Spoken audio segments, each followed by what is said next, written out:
Cənab Prezident, rəsmi nümayəndə heyətinin üzvləri, Latviyadan gələn qonaqlar, xanımlar və cənablar. Latviya prezidentini rəsmi səfərdə qəbul etməkdən çox məmnunam. Bizim əla müzakirələrimiz oldu və sənədlər imzalandı. Müzakirə etdiyimiz bir çox məsələlər arasında iqtisadi tərəfdaşlıq mövzusu da var idi. Xüsusilə bugün təşkil olunan Biznes Forum birlikdə çalışmaq üçün qarşılıqlı istəyimizi real şəkildə nümayiş etdirir. Məmnunam ki, cənab prezidenti Latviyadan olan böyük bir iş adamları qrupu müşayiət edir və əminəm ki, Azərbaycanlı həmkarları ilə təmaslar maraqlı və məhsuldar olacaq. Əlbəttə ki, istənilən biznes fəaliyyətinin arxasında bir neçə faktor dayanır. İlk növbədə biznes qurduğunuz ölkədəki sabitlik, proqnozlaşdırılma imkanı, biznes və investisiya mühiti, həmçinin bağlantılar, ixrac bazarlarına çıxış imkanları və daxili bazarın həcmi kimi bir çox digər amillər. Biz Azərbaycanda ölkəni tamamilə neft və qazdan asılı olan bir dövlətdən öz iqtisadiyyatının şaxələndirilməsi prosesi ilə fəxr edə biləcək bir ölkəyə çevirmək üçün çox işlər gördük. Ümumi daxili məhsulun strukturuna nəzər salsaq, son 4-5 il ərzində sürətli artımın şahidi olaraq. ÜDM-də qeyri-neft sənayesinin payı 50%-dən 70%-dən artığa qədər yüksəlib. Və bu proses davam edir. Bu isə o deməkdir ki, iqtisadiyyatın şaxələndirilməsi artıq bir reallıqdır. İndi biz ixracımızın şaxələndirilməsi üzərində fəal işləyirik. Baxmayaraq ki, bunu etmək çətin olacaq. Çünki Azərbaycanda təbii qaz hasilatı artır və artacaq. Hasil etdiyimiz qazın böyük hissəsi isə ixrac olunur. Beləliklə, qeyri-neft qaz sektoruna aid sənaye və iqtisadiyyat artan hasilat profili və beynəlxalq bazarlarda, ilk növbədə Avropa bazarlarında artan tələbatla uzlaşmalıdır. İstər yerli, istərsə də xarici sərmayədarlar üçün maliyyə sabitliyi mühüm əhəmiyyət kəsb edir. Bu sahədə də yaxşı nailiyyətlər haqqında danışa bilərik. Maliyyə sistemimiz sabitdir. Biz strateji plana əsaslanaraq borclanmadan asıllığımızı tədricən azaltdıq. Bugün biz yalnız yüksək texnoloji fəaliyyət tələb edən layihələr üçün və yalnız Dünya Bankı, Avropa Yenidən Qurma və İnkişaf Bankı, Asiya İnkişaf Bankı, Asiya İnfrastruktur İnvestisiya Bankı və digər bu kimi aparıcı beynəlxalq qurumlardan kredit alırıq. Xarici borcun azaldılması planının yerinə yetirildiyini düşünürəm. Xarici borcumuz ÜDM-in 6,1%-nə bərabərdir. Valyuta və qızıl ehtiyatlarımız xarici borcumuzu 18 dəfədən çox üstələyir. Başqa sözlə, biz xarici öhdəliklərimizi zənnimcə bir neçə ay ərzində sıfıra endirə bilərik. Lakin təbii ki, əlavə investisiyalara böyük ehtiyac var ki, bu da ilk növbədə işğaldan azad edilmiş Qarabağ və Şərqi Zəngəzur ərazilərinin yenidən qurulmasına və bərpasına yönəldilir. İnvestisiya prioritetləri aydındır. Biz bunu qismən artıq müzakirə etmişik və müzakirə etməyə davam edəcəyik. Həmçinin əminəm ki, Azərbaycanlı həmkarlar qonaqlara rəqəmlər barədə də məlumat veriblər. Son 20 il ərzində iqtisadiyyatımıza 350 milyard ABŞ dollarından çox investisiya qoyulub ki, bunun da təqribən yarısı 170 milyard ABŞ dolları xarici mənbələrdən gələn investisiyalardır. Beləliklə, investisiya üçün əlverişli mühitin yaradılması qarşımızda duran hədəflərdən biri idi və buna böyük mənada nail olunub. Planlarımıza gəlincə, biz Azərbaycanda və həmçinin xaricdə əsasən qonşu ölkələrdəki və Avropa İttifaqı zonasındakı enerji aktivlərinə investisiya qoymağa davam edirik. Bu, Avropa Komissiyası tərəfindən də dəstəklənir. Avropa Komissiyası ilə bir neçə əməkdaşlıq formatımız var ki, onlardan biri də enerji əməkdaşlığıdır. Avropa Komissiyası öz ictimai bəyanatlarında hər zaman Azərbaycanı enerji sahəsində etibarlı tərəfdaş adlandırır və bu enerji əməkdaşlığı böyüyür. Biz neft satışı ilə başladıq. İndi təbii qazı, elektrik enerjini, neft kimya məhsullarını ixrac edirik və yaşıl enerjini ixrac etməyi planlaşdırırıq. Portfelimizdə olan sərmayə sahələrindən biri də nəhəng, günəş və külək potensialına malik bərpa olunan enerji mənbələridir. Biz artıq böyük oyuncuların ciddi marağına səbəb olmuşuq. Bizim planımız hansı ki təkcə niyyət deyil, həm də imzalanmış hüquqi qüvvəyə malik müqavilələrə əsaslanır. 2032-ci ilə qədər 8 giqavatlıq günəş, külək və hidroenerji gücünə malik olmaqdır və bu tamamilə realdır. Biz elektrik enerjisi istehsalı üçün istifadə etdiyimiz təbii qazı böyük ölçüdə bərpa olunan enerji ilə əvəz edəcək. Bu isə hazırda beynəlxalq bazarlarda çox ehtiyac duyulan bir neçə milyard kubmetr qaza qənaət etməyimizə imkan verəcək. Bu qaza hər zaman ehtiyac olub, son bir neçə ildə ehtiyac artmışdır, son bir neçə ayda isə daha da artıq olub. Planımız istehsalı və mütləq şəkildə ixracı artırmaqdır. Bugün Avropa İttifaqının 10 üzvü Azərbaycandan təbii qaz alır. Ölkələrin ümumi sayı 16-dır və bu göstərici üzrə biz dünyada birinci yerdəyik. Biz ən böyük hasilatçı və ixracatçı deyilik. Bizdən daha böyük oyuncular var, lakin boru kəmərləri vasitəsilə qaz ixrac edən ölkələr arasında təchizat coğrafiyasına görə biz birinciyik. Avropa İttifaqına üzv olan bir çox ölkələr üçün Azərbaycan qazı və nefti onların enerji istehlakı portfelinin ən böyük hissəsini təşkil edir.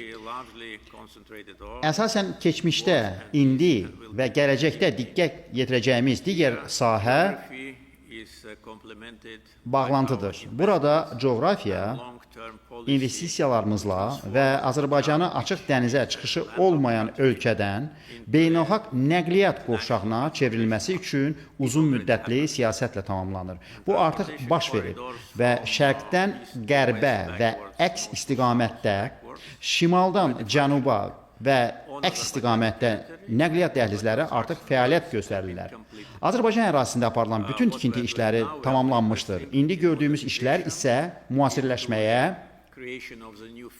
yeni fiziki infrastrukturun yaradılmasına, rəqəmsallaşdırılmaya, o cümlədən süni zəka tərəfindən yaradılan imkanlara, investisiyaların yatırılmasından ibarətdir ki, Azərbaycan üzərindən daşımalar bugünkü geosiyasi vəziyyətdə nəinki təkcə ən təhlükəsiz, lakin eyni zamanda daşıma haqları və zaman nöqteyi nəzərindən rəqabətli olsun. Burada investisiyalar üçün böyük imkanlar var. Çünki bugün Azərbaycan olmadan şərq və qərb arasında bağlantı problematikdir. Dediyim kimi, biz buraya çoxlu investisiyalar yatırmışıq və dost ölkələrlə, birbaşa qonşularımızla və qonşularımızın qonşuları ilə əməkdaşlıq edərək yüklər üçün təhlükəsiz və etibarlı nəqliyyat marşrutunu təmin edə bilmişik. Yeri gəlmişkən, Azərbaycan ərazisindən keçən yüklərin həcmi ildən ilə artır. Bugün biz əsasən ölkələrimiz arasında kənd təsərrüfatı sahəsində əməkdaşlıqla bağlı olan fürsətləri də müzakirə etdik və birgə İqtisadi Komissiyanın Həmsədrlərinin hər ikisi Kənd Təsərrüfatı Naziridir. Əlbəttə ki, əhalimizin 40%-dən çoxunun kənd yerlərində yaşadığını nəzərə alaraq bu məsələ bizim hökumətimiz üçün prioritetlərdən biri olmağa davam edəcək. Orada yaxşı infrastruktur yaradılıb və rayonlarda biznes imkanları var. Əlbəttə ki, onlar paytaxtda olan biznes imkanlarından fərqlidir. Buna görə də kənd təsərrüfatı, turizm, su ehtiyatlarının idarə edilməsi bütün bu sahələrdə dövlət və özəl şirkətləri Azərbaycanda layihələr həyata keçirirlər və hesab edirəm ki, Latviya sərmayədarları üçün bu fürsətləri nəzərdən keçirmək də maraqlı olardı. Həmçinin Ələtdə olan azad iqtisadi zonada yaxşı xidmətləri təmin edir və böyük həcmdə xarici sərmayələrin cəlb edilməsinə artıq imkan yaradan investisiyalara yönümlü qanunvericilik mövcuddur. Buna baxmayaraq, bugün aydındır ki, xarici sərmayələri cəlb etmək asan bir iş deyil, lakin hesab edirəm ki, qanunverici çərçivə və əsas dəniz limanlarına və dəmir yoluna yaxınlıq Ələt azad iqtisadi zonasını cəlb edicidir.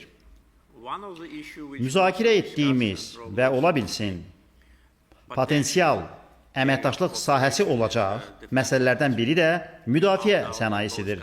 Biz hər iki ölkənin bu sahədə imkanlarını fəal şəkildə inkişaf etdirdiyini öyrəndik və bizə gəldikdə isə biz artıq müdafiə sənayesi sahəsində fəaliyyət göstərən şirkətlərimizin söhbət özəl və dövlət şirkətlərindən gedir.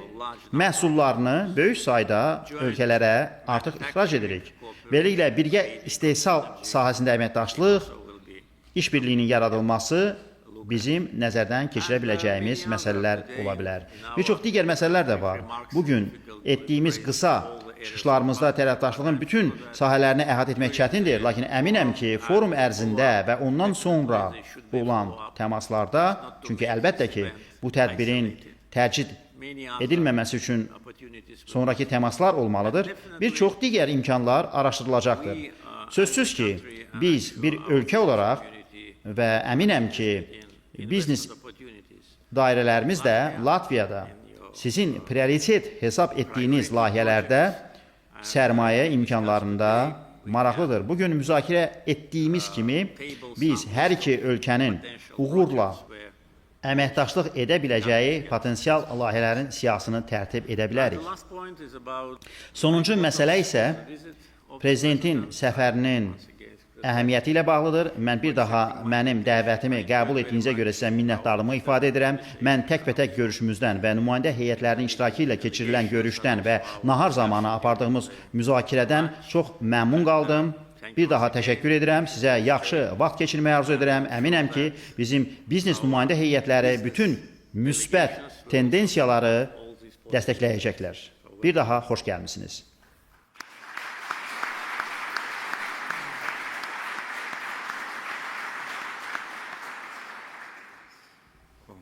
Cənab Prezident, nazirlər, həm Azərbaycanın, həm də Latviyanın biznes ictimaiyyətinin nümayəndələri, ilk öncə Cənab Prezident, bizi qəbul etdiyiniz üçün və biznes forumda iştirak edərək hər iki ölkədən olan sahibkarların qarşısında çıxış etdiyiniz üçün çox sağ olun. Sizin çıxışınızdan sonra danışmaq çox asandır, çünki siz hər məqamı əhatə etdiniz və mən sizinlə razılaşa bilərəm.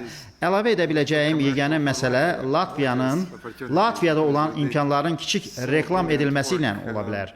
Azərbaycanın prioritetlərini və inkişafını mahircəsinə vurğuladığınız üçün hesab edirəm ki, əlavə etmək lazımdır ki, Latviya və Azərbaycanla əməkdaşlıq etməyə, ticari əlaqələrini dərinləşdirməyə və genişləndirməyə hazırdır.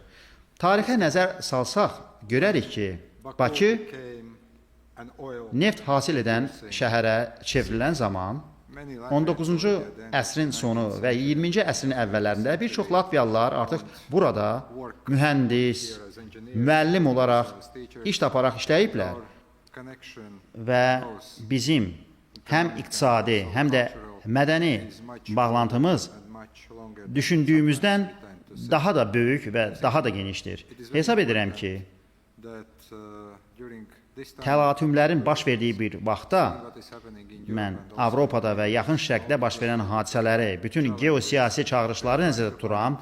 Biz yaxşı və etibar etdiyimiz tərəfdaşlarımızla yeni əməkdaşlıq yollarını tapmağa çalışırıq. Azərbaycan həmişə Latviya üçün Cənubi Qafqazda və əslində daha geniş regionda əsas ticarət tərəfdaşı olub. Ticarət tərəfdaşıdır və ticarət tərəfdaşı olmağa davam edəcəkdir. Prezidentin elə indicə qeyd etdiyi kimi, müzakirələrimizin əsas hissəsi iqtisadi və ticari əlaqələrə həsr olunmuşdur. Mən sadəcə cənab prezidentin dediyini təkrarlamaq istəyirəm.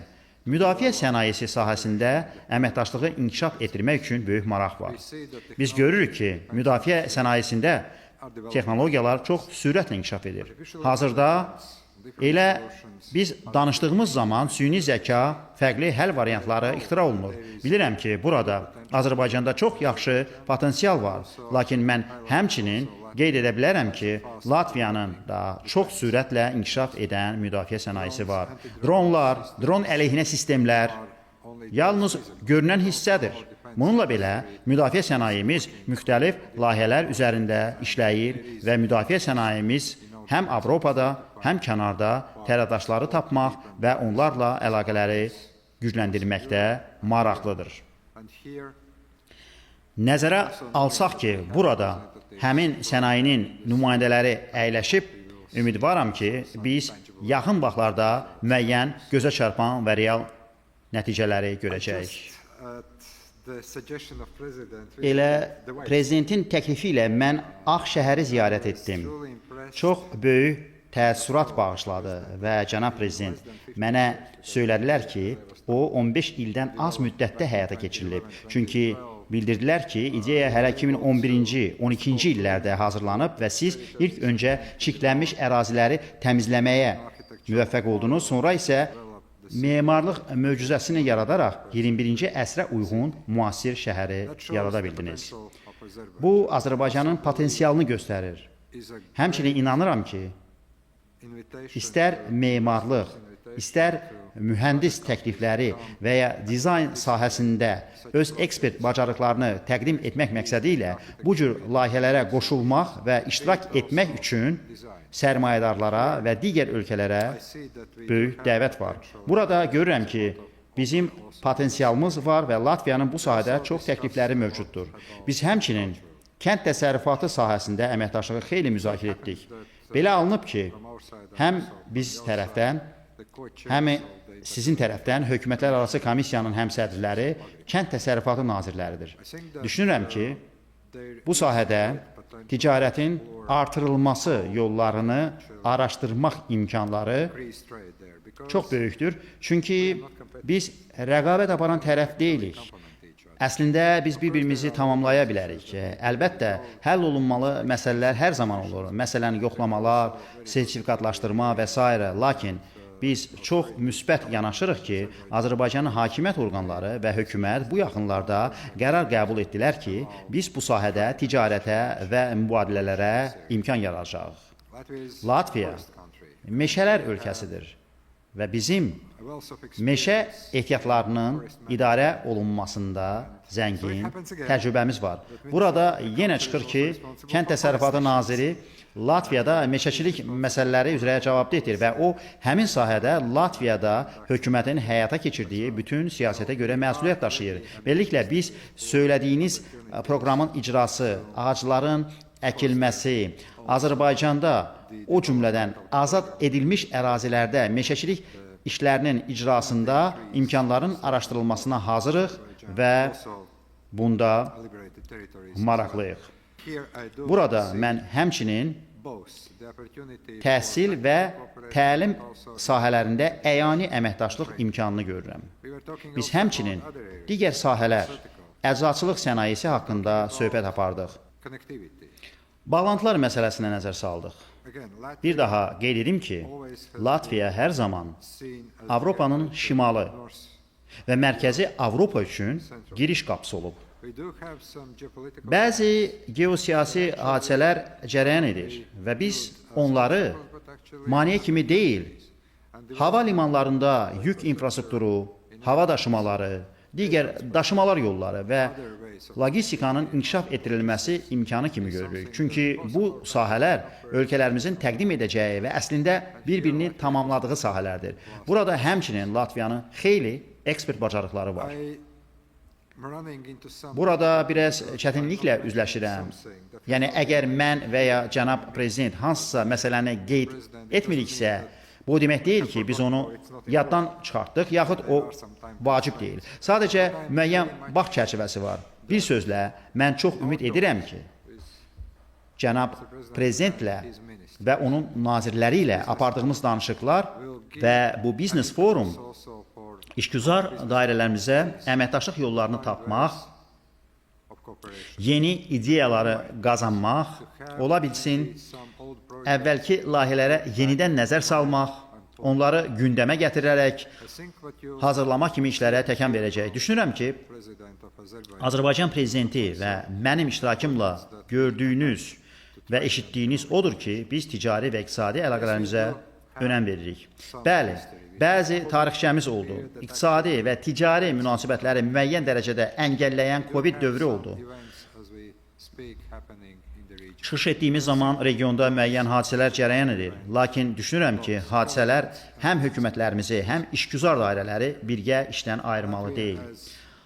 Avropa İttifaqının İqtisadi Əməkdaşlıq və İnkişaf Təşkilatı, o cümlədən NATO-nun üzvü kimi Latviya, Azərbaycan ilə həmin təşkilatlar, eləcə də iki tərəfli təşkilatlar arasında əməkdaşlıq üçün işləməyə və dəstək verməyə, iqtisadi əlaqələrin təşviqi üçün bütün ekspert bacarıqları ilə bölüşməyə hazırdır. Biz həmçinin bir faktı da yüksək qiymətləndiririk ki, Azərbaycan nəinki Latviya, o cümlədən bir çox Avropa ölkələri üçün həm siyasi, həm iqtisadi sahədə və ən vacib isə energetika sahəsində strateji tərəfdaşdır. Cənab Prezident Azərbaycanda hansı işlərin hazırda aparıldığını artıq qeyd etdi. İnanın mənə, Avropada və o cümlədən bizim regionda bu yüksək dəyərləndirilir. Qeyri-müəyyənlik dövründə etibarlı tərəfdaşlar əldə olunmalı ən mühüm sərvətdir. Latviyanın iqtisadi inkişafı sabitdir. Bizim həll olunmalı çox çağırışlarımız var. Mən bununla belə tam əminəm ki, elə indicə təsvir etdiyimiz həmin strategiyalar vasitəsilə sərmayə yollarını tapmağa çalışmalıyıq. Sərmayələr bir tərəfli olmur. Düşünürəm ki, ideyalar Azərbaycandan, sərmayədarlardan daxil olur və onlar Latviyaya sərmayə yatırmaq üçün imkanları araşdırmalı və onlardan yararlanmalıdır. Həmçinin, ya birgə müəssisə, yaxud isə burada müxtəlif texnoloji sahələrdə sərmayədar olmağa marağı olan Latviya şirkətləri də var. Bir sözlə qeyd etmək istəyirəm ki, bizim əla siyasi müzakirələrimiz keçdi. Tam razıyam ki, burada müxtəlif məsələlərə aid çox yaxşı müzakirələrimiz oldu. Bilirsiniz, bundan kimsə mütləq yararlanmalıdır. Çünki cənab prezidentlə razılaşdığımız kimi müəyyən vaxtdan sonra görüşəcəyik. Mən həmçinin Azərbaycan prezidentini Latviya Respublikasına rəsmi səfərə dəvət etdim. Çox güman ki, səfər gələn il baş tutacaq. Beləliklə, hamımız, prezidentlər, hökumətlər və biznes icmasının növbəti görüşümüzə qədər təxminən bir il vaxtı var. Çox ümid edirəm ki, sonra Riqada görüşdüyümüz zaman biz nəinki bölüşməyə gözəl ideyalarımız, o cümlədən bu biznes forumdan sonra baxacağımız çox konkret nəticələrimiz olacaq. Bir sözlə, çox məhsuldar biznes forum arzu edirəm. Mən tədbirdə iştirakına Latviyaya və həmçinin ticari münasibətlərə çox müsbət münasibət bəslədiyinə görə Prezident Əliyevə şəxsən təşəkkürümü bildirirəm. Mən sizinlə işimizi davam etdirməyi səmimiyyətlə arzulayıram, belə də davam etməlidir. Çox sağ olun.